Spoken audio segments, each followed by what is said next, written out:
What if I told you there was a man who never died, who simply disappeared from earth, taken straight into heaven? His name was Enoch, and his story, though brief in the Bible, carries a mystery that echoes through generations. Enoch wasn't just a faithful man. He was the great-grandfather of Noah and the great-grandson of Adam.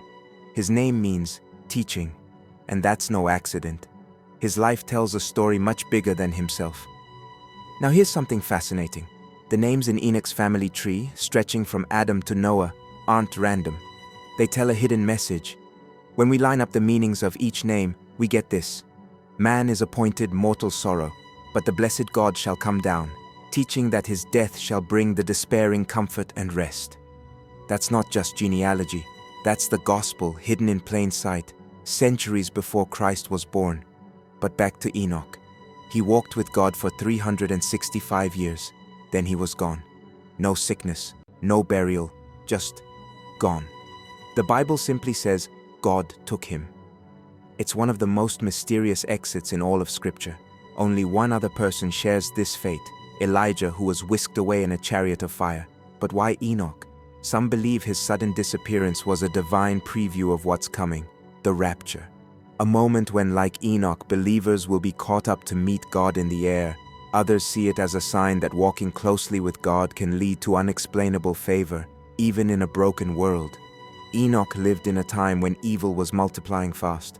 The world around him was spiraling, but he stayed aligned with heaven, a bright light in a dark generation. Noah, his great-grandson, would later build the ark in a world so corrupt that God had to start over. People back then lived far longer than we do now. Some scholars think it had to do with a protective canopy around the earth, shielding them from harmful rays, a theory that adds a scientific layer to this ancient world. But even in that long-lived generation, Enoch stood out. The Bible doesn't just say he lived, it says he walked with God. That phrase is only used for two people in the Bible, Enoch and Noah. It means more than just being good. It means living in step with God's heart. Now, here's where it gets even more intriguing. There's an ancient book, not found in most Bibles, called the Book of Enoch. It paints wild, apocalyptic visions, angels, fallen watchers, giants, and future judgment. Jude, the brother of Jesus, even quotes it in the New Testament. Is it scripture? Some traditions say no. Others say maybe. Most agree it wasn't written by Enoch himself, but that it might preserve oral traditions passed down from his time. Centuries later, during the Renaissance, two men, John Dee and Edward Kelly, claimed to receive angelic messages in a language they said was Enochian. They believed this mystical tongue once belonged to Enoch himself, lost since the flood. They recorded visions using crystal balls and black mirrors, tools that are still used in occult practices today. But don't let the mystery distract you from the heart of the story. Enoch's life was short by ancient standards, but his impact was eternal. His son Methuselah lived the longest of anyone in Scripture, 969 years. Yet it was Enoch, the one who walked with God and vanished, who made heaven's short list. Hebrews 11 puts it this way: by faith Enoch was taken from this life, so that he did not experience death. He was commended as one who pleased God.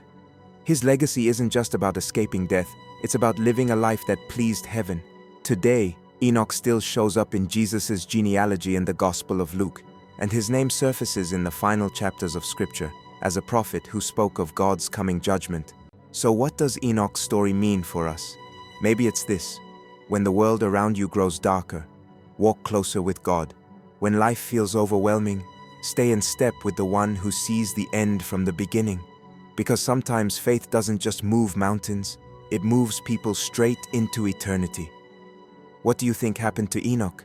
Was his story a preview of the end times, or something else entirely?